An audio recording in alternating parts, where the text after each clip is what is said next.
오늘 영적 성장 5번째 시간인데요. 우리가 이번 학기에는 8번을 모이기 때문에 벌써 절반이 끝나고 이제 5번째 시간, 오늘을 포함해서 4번밖에 남지 않았습니다.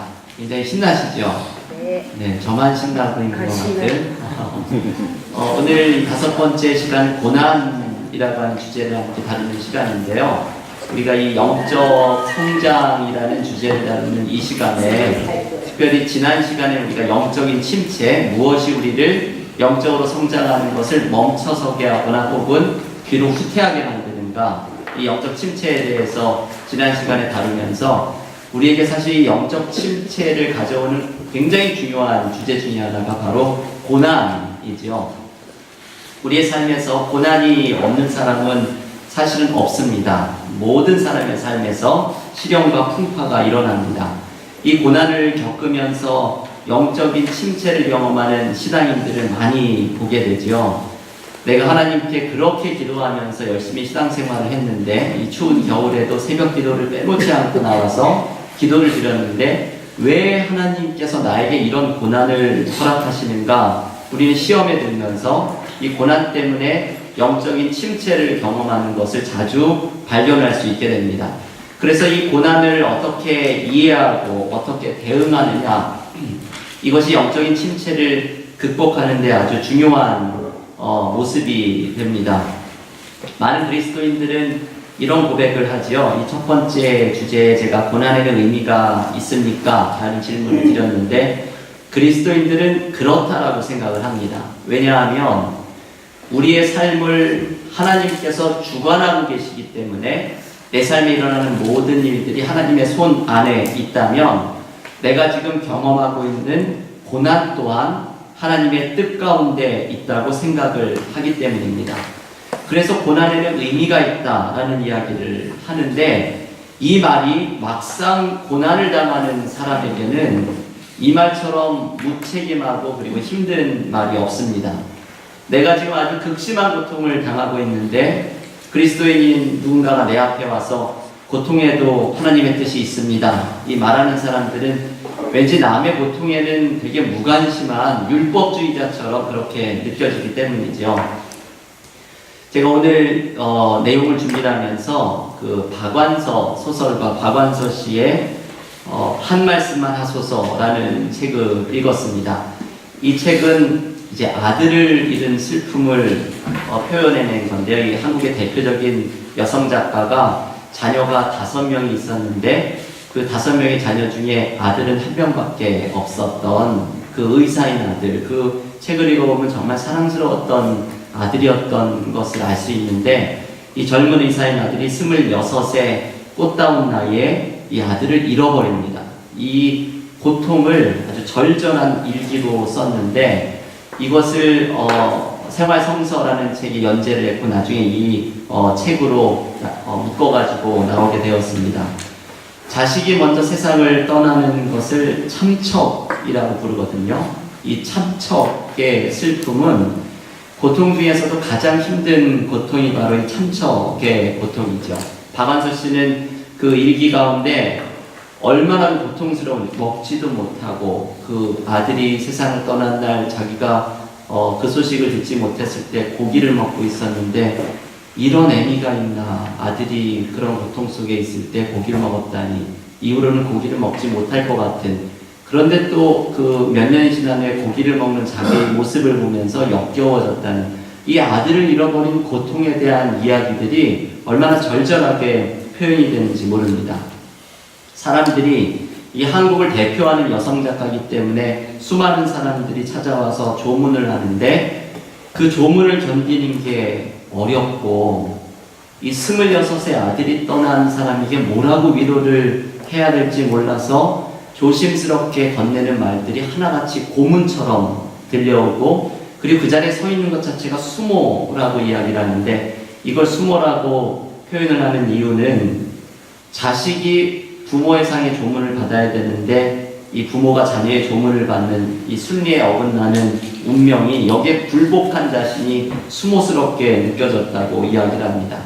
그래서 이분은 그 책에서 수시로 짐승처럼 치받는 통곡을 주체할 수 없었다라고 얘기하는데, 이게 참을 수 없는 짐승같이 울부짖는 통곡이 마음속에 일어나는 것이죠.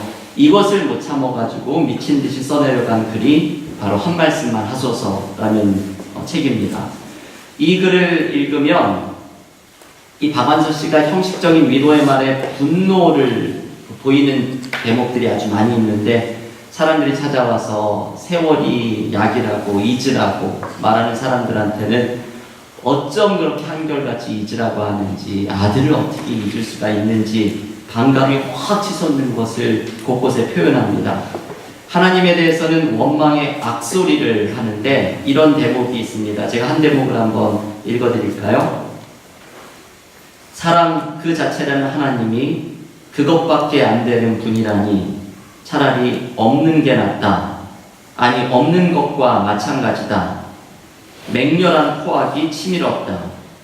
하나님은 죽여도 가장 큰 문제거리로 되살아난다. 사생결단 죽이고 또 죽여 골백 번 고쳐 죽여도 아직 다 죽일 여지가 남아있는 신. 증오의 최대 극치인 살의. 나의 살의를 위해서도 당신은 있어야 돼. 있어야 하고 말고. 이제 이분이 그 짐승처럼 치솟는 통곡이 들 때마다 써내려간 글에서 한 대목인데, 이 대목은 하나님에 대한 분노가 살의로 나타나고, 이 살의를 받아줄 사람이 있어야 되기 때문에 하나님은 존재해야 된다고 악을 쓰고 있는 아들을 잃은 애미의 슬픔을 보여줍니다.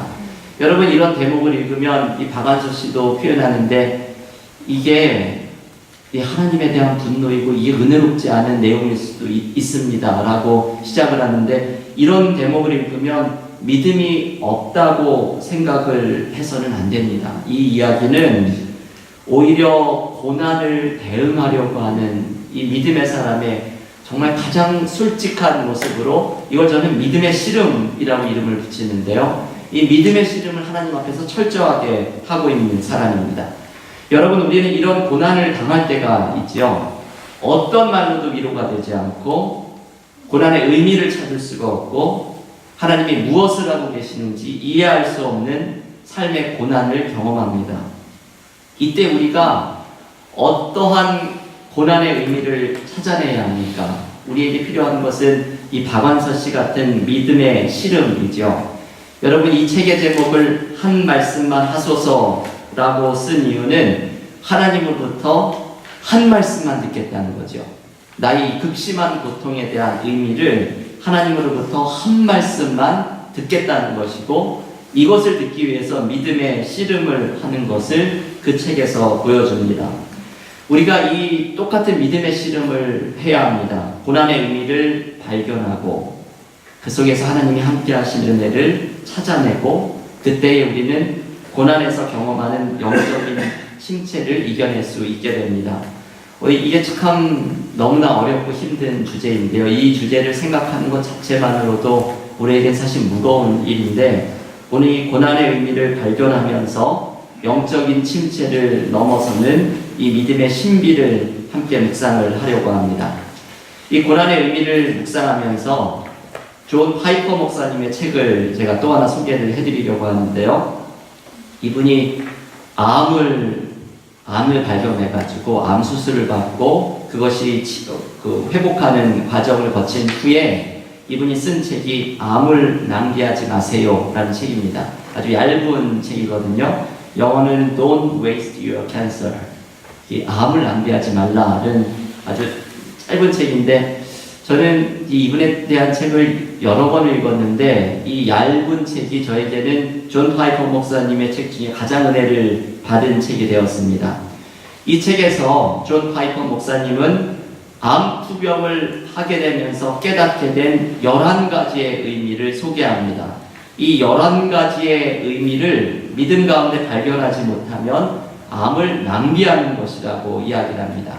저는 오늘 이 고난이라고 하는 주제를 이분의 책에서 5가지를 다른 이야기와 함께 소개를 해드릴 텐데요. 이분의 책을 제가 좀 창조적으로 적용을 해서 고난을 낭비하지 마세요. 저는 이렇게 제목을 정해보았습니다. 우리가 경험하는 삶의 고난에서 하나님과 함께 그 의미를 찾아내지 못하면 우리는 고난을 통해서 영적으로 자라나는 은혜를 낭비하는 것입니다. 고난 속에서 발견하는 의미를 우리가 함께 5가지를 한번 묵상을 해볼 텐데요. 여러분 저의 묵상을 함께 들으시면서 이 묵상 속에서 나의 고난을 한번 떠올려 보시고 지금 경험하고 있는 고난을 떠올려 보시고 이것을 이겨낼 수 있는 힘을 이 5가지의 메시지에서 함께 발견할 수 있는 시간이 되기를 원합니다. 첫 번째, 고난 속에는 하나님의 선한 계획이 함께하고 있음을 발견해야 합니다. 이 고난을 당할 때에 하나님의 선한 계획이 우리와 함께하고 있음을 신뢰하면서 나아가야 합니다. 고난의 순간에 우리는 하나님께서 우리를 버린 것처럼 느끼게 됩니다. 마치 예수께서 십자가에서 외치신 십자가 외 7말씀 중에 하나, 나의 하나님 어찌하여 나를 버리셨나이까, 이 외치는 것 같은 순간이 우리에게 찾아오죠. 십자가에서 예수께서 경험하셨던 하나님의 거대한 침묵, 도무지 아무 말씀도 하지 않으시는 하나님의 침묵이 우리가 고난 속에 발견하게 되는 하나님의 모습입니다. 아무리 하나님께 외치고 부르짖어도 하나님께서 응답하지 않으십니다. 이러한 고난을 경험할 때에 우리가 기억해야 하는 것은 하나님께서 이 고난의 순간에도 우리를 향한 선한 계획을 잊지 않고 계시다는 사실을 기억해야 합니다. 하나님의 침묵이 하나님께서 일하시는 시간임을 믿음으로 고백하면서 나아가야 합니다. 하나님께서 고난 속에서도 나를 향한 당신의 선한 계획을 이루어가고 계심을, 잊지 않고 이루어가고 계심을 기억해야 합니다. 사도 바울이 로마서 8장 28절에서 이렇게 고백하죠. 여러분, 우리가 너무 잘 아는 말씀인데요. 핸드아웃에도 있는 말씀 한 목소리로 읽어보겠습니다. 우리가 알거니와 하나님을 사랑하는 자, 곧 그의 뜻대로 부르심을 입은 자들에게는 모든 것이 합력하여 선을 이루느니라. 이 고백의 말씀은 고난에 있어서도 적용이 되는 말씀입니다.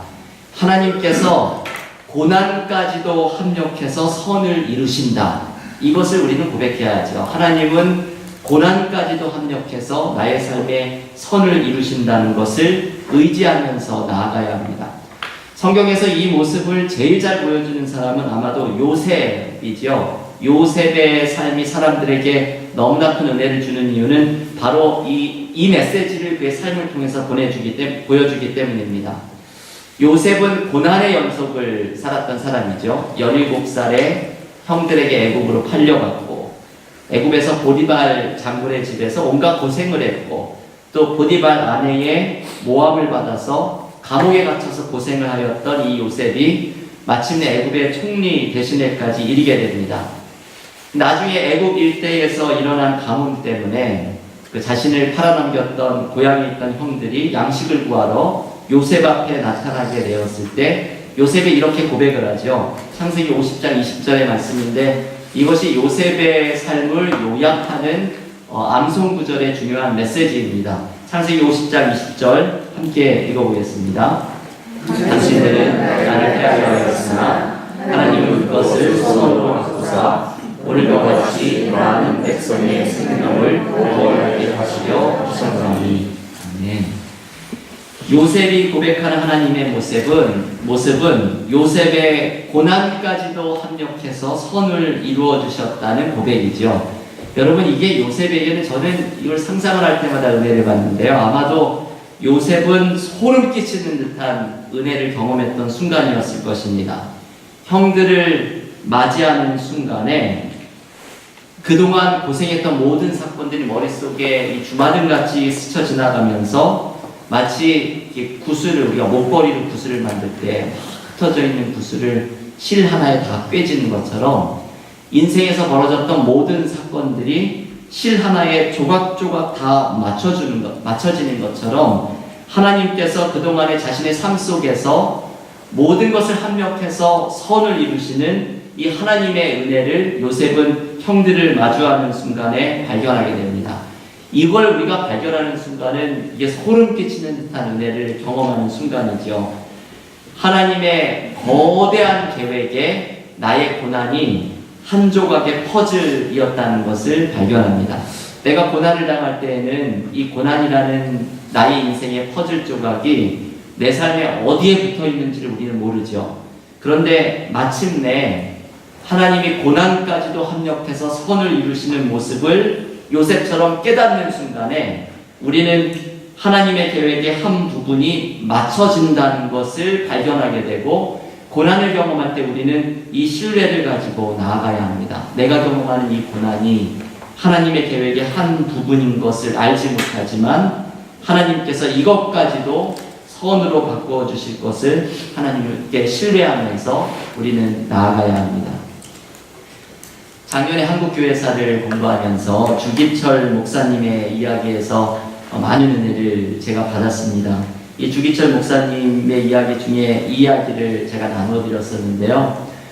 일제시대 신사참배를 거부하다가 결국은 옥에 갇혀서 순교까지 하시게 된 주기철 목사님이 여러 번 일본의 경찰에게 잡혀가는데, 마지막으로 잡혀갔을 때, 이제 그때 잡혀가서는 감옥에서 순교를 하게 되죠. 이 마지막으로 잡혀가기 직전에 막내 아들인 조광조 장로님과 나눈 이야기, 그때 아주 어린 막내 아들과 대화를 하는 것이 우리에게 전해져 줍니다. 이 아들이 나중에 장로님이 되어가지고 아버지 주기철 목사님에 대한 간증을 하는데, 그 책에서 이 이야기가 기록이 되어 있습니다. 막내 아들이 아버지에게 이렇게 묻죠. 아버지, 왜 하나님은 우리의 기도를 들어주시지 않으시는 거죠? 이 주기철 목사님이 이 말을 듣고 이렇게 대답을 합니다. 얘야, 하나님은 우리가 간구하는 것을 들어주시기보다 우리에게 필요한 것이 뭔지 아시고 우리의 필요에 응답을 해주신단다. 그랬더니 이 막내 아들이 계속해서 묻습니다. 우리에게는 필요한 것이 많아요. 밥도 필요하고 옷도 필요하고 그리고 아버지도 필요해요. 엄마와 할머니가 아버지를 위해서 아버지가 잡혀가지 않도록 그렇게 기도를 하는데 왜 우리에게 필요한 것을 하나님이 들어주지 않으시죠? 그랬더니 주기철 목사님이 이렇게 대답을 합니다.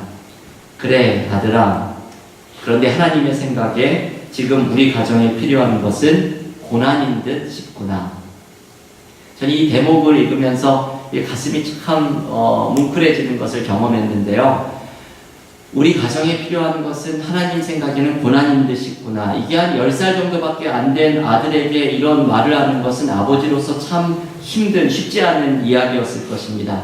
하지만 주기철 목사님은 자신이 당하는 고난이 필요했고 이 고난이 하나님의 선한 계획 속에 있음을 신뢰하면서 나아갔던 분이시죠. 실제로 이 주기철 목사님의 순교의 신앙이 한국교회의 자존심을 지켜주었고, 모든 교회가 일제의 편을 두고 있었을 때에 한국교회의 자존심을 지켜주었고, 일제의 포각 속에서도 꺾이지 않는 민족의 정신이 이분의 순교를 통해서 이어지게 되었습니다. 여러분, 믿음이라는 것은 우리가 당하는 고난 속에서 하나님의 높고 높은 계획에 이게 어떤 조각인지를 모를지라도 하나님께서 고난까지도 합력해서 선을 이루실 것을 신뢰하면서 나아가는 것입니다. 고난 속에 함께 하시는 하나님의 선한 계획을 의지하지 않으면 고난을 낭비하는 것입니다. 두 번째, 고난의 의미는 고난은 우리로 하여금 하나님만 온전하게 의지하도록 만듭니다. 존 파이퍼 목사님은 암에 대해서 이렇게 이야기를 합니다. 주께서 암을 허락하신 목적은 우리의 마음을 완전히 무너뜨려 순전히 하나님만 의지하게 하려는 것입니다. 이게 이분이 말하는 고난의 목적이죠. 우리가 받는 고난은 하나님이 아닌 다른 것을 의지하는 마음을 모두 내려놓고 하나님만을 의지하게 만드는 것입니다. 요즘 수요일마다 우리 수요 찬양 예배에서 고린도후서를 묵상을 하고 있는데, 제가 고린도후서 말씀에서 은혜를 받았던 말씀 중에 하나가 고린도후서 1장 9절의 말씀입니다. 여러분 핸드아웃에 고린도후서 1장 9절 말씀을 써드렸는데요. 한 목소리로 같이 읽어보겠습니다. 우리는 우리 자신이 사형 선고를 받은 줄 알았으니 이는 우리로 자기를 의지하지 말고 오직 죽은 자를 받으실 수 있는 하나님만 의지하게 하십니다. 아멘. 여러분, 이 말씀에서 바울은 우리 자신이 사형 선고를 받은 줄 알았다. 이게 사형 선고를 받은 것 같은 극심한 고난을 경험했다고 바울은 이야기합니다. 그런데 이 고난 속에서 바울은 절망을 하는 것이 아니라 오히려 고난의 의미를 찾아냅니다. 자신이 당하는 고난이 나를 의지하지 않고 하나님을 의지하게 하는 도구라는 것을 깨닫습니다.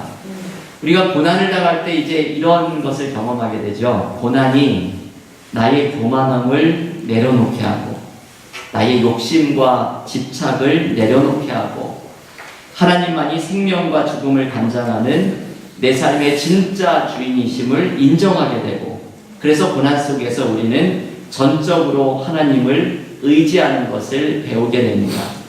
그래서 어쩌면 고난이 바로 우리가 영적으로 성장하게 하는 축복이고 도구가 될 수 있죠.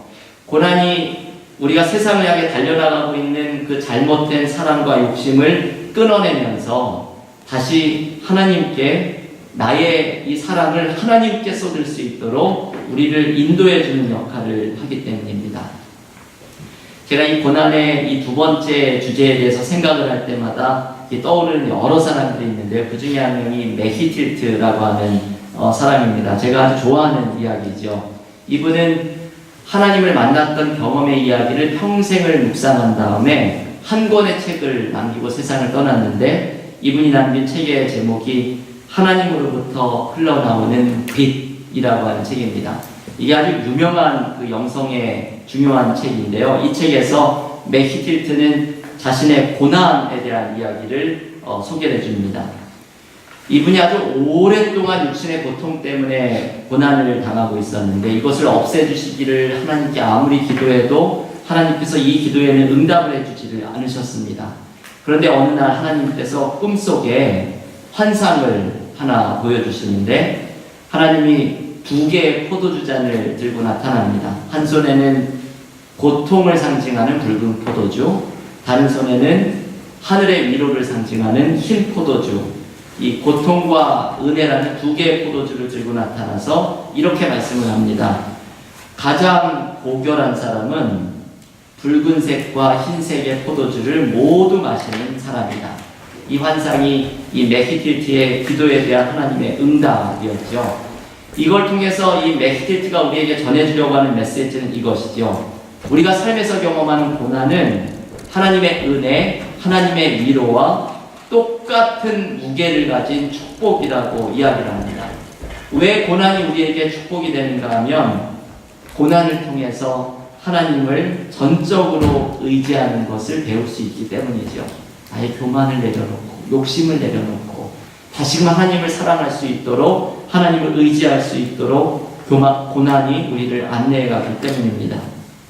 그래서 여러분, 우리의 삶 속에서, 삶의 고난 속에서 나의 교만과 욕심과 집착을 모두 내려놓고 고난을 통해서 하나님을 온전히 의지하는 것을 배우지 못한다면 우리는 또한 고난을 낭비하는 것입니다.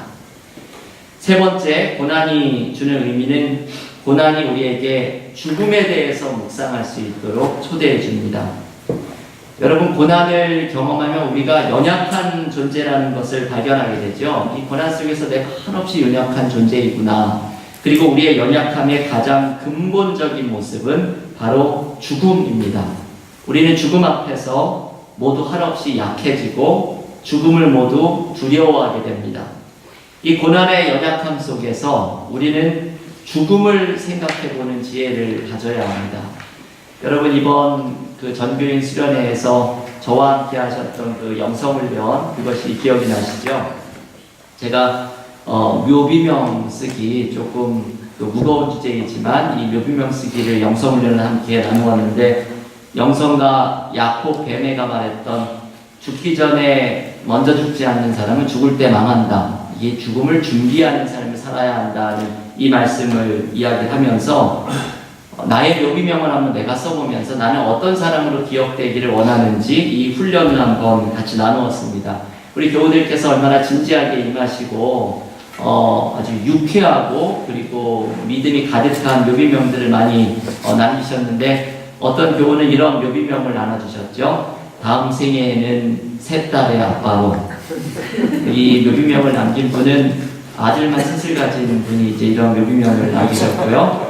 또 어떤 분은 The end, but to be continued. 이 연속극 같죠. 끝, 하지만 다음 시간에 계속. 이런 거 드라마 같은 그런 묘비명을 남긴 분도 있습니다. 이 죽음을 미리 생각해 보는 것은 삶의 지혜를 발견하는 것이고 삶에 대한 근본적인 희망을 발견하는 중요한 훈련입니다. 그런데 여러분, 이 묘비명을 써보는 훈련과 같은 똑같은 역할을 하는 것이 바로 이 고난이죠. 고난이 우리의 연약함의 끝인 죽음을 묵상하게 하고 그 속에서 우리의 한계와 하나님을 의지하는 믿음을 붙잡게 만듭니다. 존 파이퍼 목사님이 암 투병 중에서 가장 은혜를 받았다는 말씀이 하나 있는데요. 이게 데살로니가전서 5장 9절부터 10절의 말씀인데 여러분 핸드아웃 첫 번째 페이지 맨 마지막에 있는 데살로니가전서 5장 9절에서 10절을 한번 한 목소리로 읽어보겠습니다. 하나님께서는 우리를 벌하기 위해 하신 것이 아니라 우리 주 예수 그리스도를 통해 구원을 얻도록 하기 위해 부르셨습니다. 그리스도께서는 우리를 위해 죽으셔서 우리가 살든지 죽든지 상관없이 그분과 함께 살 수 있게 해주셨습니다. 아멘. 여러분, 이 말씀에서 존 파이퍼 목사님은 두 가지의 엄청난 은혜를 경험했다고 고백을 합니다. 하나는 하나님께서 우리를 벌하기 위해 택하신 것이 아니라 살도록 부르셨다라는 말씀이죠. 이게 우리가 고난을 당할 때 이런 생각을 할 때가 많거든요. 내가 고난을 당하는 나를 하나님께서 지금 벌을 주시나, 하나님이 나를 버리셨나 생각을 할 때가 많이 있습니다. 하지만 우리가 받는 고난은 하나님께서 나를 벌하시는 것이 아니라 우리를 살도록 부르신 일이다 라고 존 파이퍼 목사님 발견하는 것이죠. 또 하나 이 말씀에서 경험하는 은혜는 우리가 살든지 죽든지 상관없이 주님과 함께 산다는 말씀입니다. 살든지 죽든지 주님과 함께 살아간다는 말씀이죠. 여러분, 이게 우리의 시각을 넓혀주는 그러한 말씀입니다. 생명만이 아니라 죽음까지도 관장하시는 주님과 함께 우리는 살아가도록 부르심을 받은 사람입니다. 혹시 암 투병을 하다가 생명이 끝난다고 하더라도 우리는 살든지 죽든지 상관없이 주님과 함께 살아가는 사람들입니다.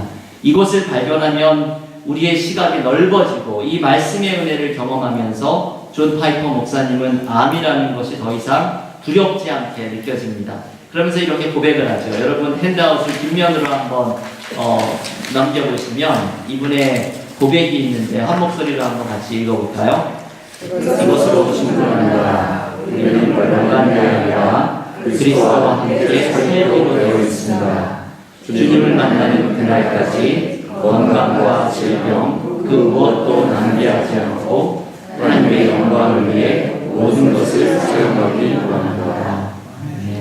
저는 이 말씀을 읽으면서 참 은혜를 많이 받았습니다.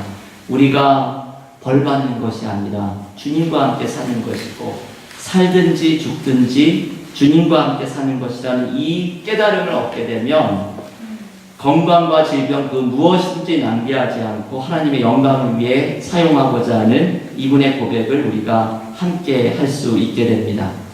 고난은 우리에게 생명과 죽음을 넘어서서 하나님을 의지하는 믿음을 갖도록 만들어줍니다. 우리는 살든지 죽든지 상관없이 주님과 함께 살아가는 사람들입니다. 죽음조차도 하나님의 사랑에서 우리를 끊어낼 수 없는 존재들입니다. 고난이 믿음의 사람들에게 죽음을 넘어서는 은혜를 묵상하게 한다는 것을 깨닫지 못한다면 우리는 고난을 또한 낭비하는 것입니다. 네 번째로 고난의 의미는 고난은 우리에게 살아갈 기회를 준다는 것이죠. 여러분, 고난을 당할 때 우리가 가장 많이 범하는 실수가 있죠. 아마 이 경험들 다 하셨을 겁니다. 고난을 당할 때 우리가 범하는 제일 큰 실수는 고난 속에 우리가 고립된다는 것이죠. 내가 당하는 고난이 너무나 크고 아파서 우리는 다른 사람을 신경 쓸 여유를 갖지 못합니다. 우리는 이제 이런 생각을 하죠. 내가 힘든데 남이 무슨 상관이야. 이런 생각을 고난 가운데 하게 됩니다. 고난 속에 이기적인 모습으로 고립되는 것을 우리는 정당화할 때가 많이 있습니다. 그런데 빌립보서를 읽어보면 고난을 당한 사람 중에 아주 특이한 모습을 보여주는 사람이 등장을 하죠. 에바브로디도라는 이 바울의 동역자인데요. 이 사람은 자신이 당했던 고난 속에서 이런 이야기를 합니다. 빌립보서 2장 26절 말씀에 이런 말씀이 있는데요. 한 목소리로 읽어볼까요? 그가 너희 무리를 간절히 사모하고 자기가 병든 것을 너희가 들은 줄 알고 심히 근심하니라. 여러분, 이 빌립보서 2장 26절 다음 절에 보면 에바브로디도는 죽을 병에 걸린 사람이었다고 바울이 말을 합니다. 이 죽을 병에 걸려있는 사람이 자신이 병든 것을 빌립보 교회 교인들이 듣게 되고 자신을 걱정하는 것이 아니라 이 소식을 들은 빌립보 교인들을 걱정하고 있다고 이야기를 합니다. 고난이 이 사람을, 에바브로디도를 사랑하는 자로 살아가는 모습을 막아서지 못하고 있는 사람이죠. 존 파이퍼 목사님은 이 이야기를 소개하면서 이렇게 말을 합니다. 고독 속에 숨어서 사랑할 기회를 낭비하지 마십시오. 이 고난이라고 하는 고독 속에 우리 숨어서 나만을 생각하지 말고 사랑할 기회를 낭비하는 사람들이 되지 말라고 이야기를 합니다.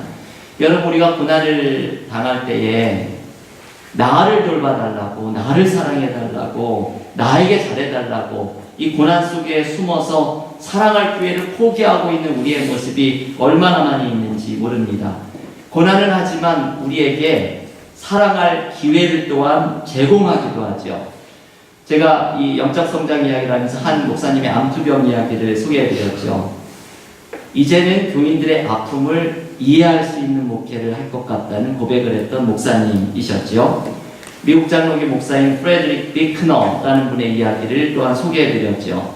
아버지를 소년 시절에 잃은 아픔 때문에 다른 사람의 아픔을 공감하는 눈과 귀를 갖게 되었다는 이 프레드릭 비크너의 모습이었습니다. 고난이 우리에게 이러한 모습을 하죠. 다른 사람을 더욱더 사랑할 수 있는 기회를 우리에게 줍니다. 그래서 여러분, 고난을 핑계 삼아서 고난 속에 숨어서 사랑할 기회를 놓친다면 우리는 역시 고난을 낭비하는 것입니다. 마지막 5번째 고난의 의미를 함께 묵상을 해볼까 하는데요. 5번째 의미는 예수를 바라보는 것이죠. 고난은 우리에게 예수를 바라보게 만듭니다. 존 파이퍼 목사님이 말하는 이 고난에 대한 마지막 이야기를 좀 같이 읽어볼까요? 암에게 패배하는 순간을 이분은 이렇게 이야기합니다. 한번 한 목소리로 읽겠습니다. 암에게 패배하는 순간은 암으로 죽음에 이르렀을 때가 아닙니다. 암 때문에 예수님을 사랑하지 못하게 되었을 때가 암에 굴복하는 시점입니다. 이 말씀은 참 깊은 묵상을 초대하는 말입니다. 우리는 고난을 통해서 주님을 전적으로 의지하는 것을 배워야 하는데 오히려 고난 속에서 주님을 바라보는 것이 아니라 삶의 문제만을 바라보게 될 때가 있죠. 이 문제만을 바라보고 이 문제에 매몰되어 있고 이것에 매몰되어서 허덕거리고 있을 때 우리는 삶의 고난 속에 헤어나오지를 못하게 됩니다. 우리가 이것을 이겨낼 수 있는 것은 삶의 문제에서 눈을 떼서 주님을 바라보기 시작을 해야 되는데 그때 우리는 고난 속에서 주님을 의지하는 것을 배우고 고난을 이겨내는 힘을 발견할 수 있게 됩니다. 오늘 이야기를 시작을 할 때 소개해드렸던 참척의 슬픔을 겪었던 박완서 씨의 책, 이 책에서 이분이 이렇게 슬픔의 이야기만 하고 있나 아마 교우들께서 궁금하셨을 텐데요. 이분의 이야기에서 주는 굉장히 중요한 메시지가 하나 있습니다. 이 박완서 씨가 주님을 만난 순간을 소개하죠. 아들을 잃은 슬픔 때문에 몸부림을 치고 있던 박완서 씨가 어느 날 방 안에 있는 십자가 상을 바라봅니다. 이제 그것을 보면서 욕도 하고 기도도 했던 그 십자가상이었는데 어느 날 그 십자가상에서 주님을 만나게 됩니다. 주님께서 십자가 위에서 이렇게 말씀을 하시는 것을 듣게 되죠. 오냐 실컷 욕하고 원망하고 죽이고 또 죽이려무나 내가 그럴 수 있으라고 나 여기 있지 않으냐. 십자가 위에서 예수께서 이 말씀을 박완서 씨에게 합니다.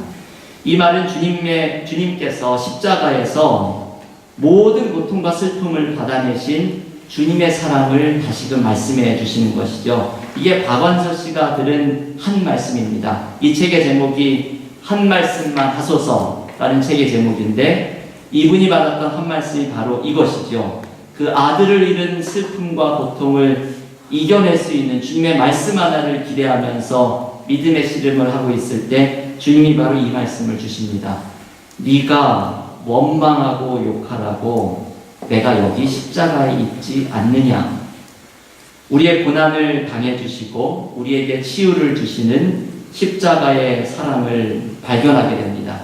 우리가 고난 속에서 이분이 경험했던 것 같은 주님의 은혜를 바라보아야 하죠. 고난 속에서 예수를 바라보아야 합니다.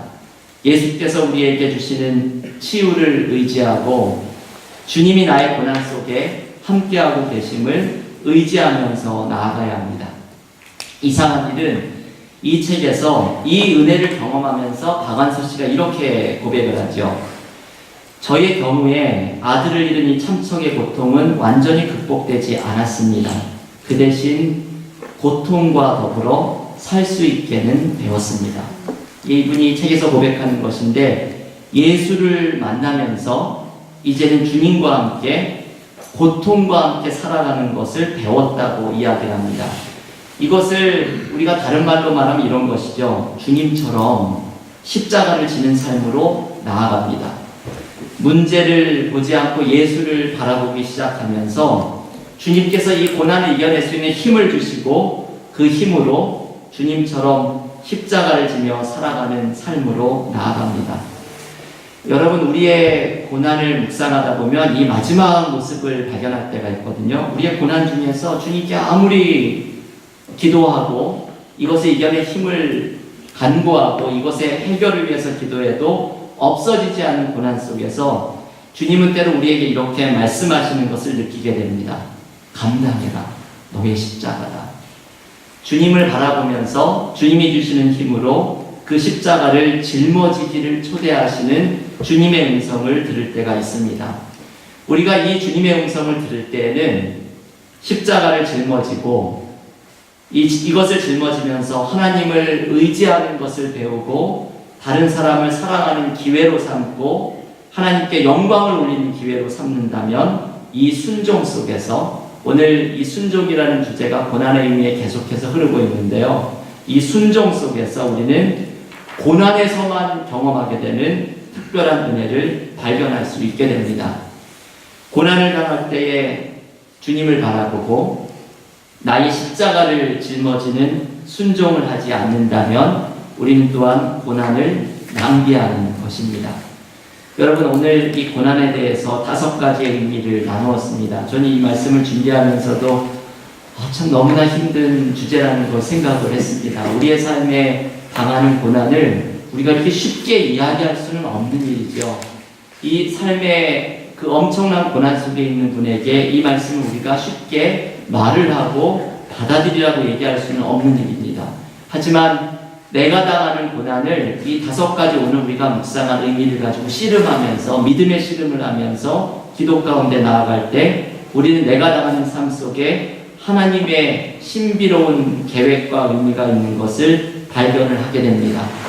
내 삶의 고난의 의미를 발견하면서 고난을 낭비하지 않고 고난을 통해서만 경험하는 특별한 은혜를 경험하는 믿음의 교우들이 되시기를 간절히 기원합니다.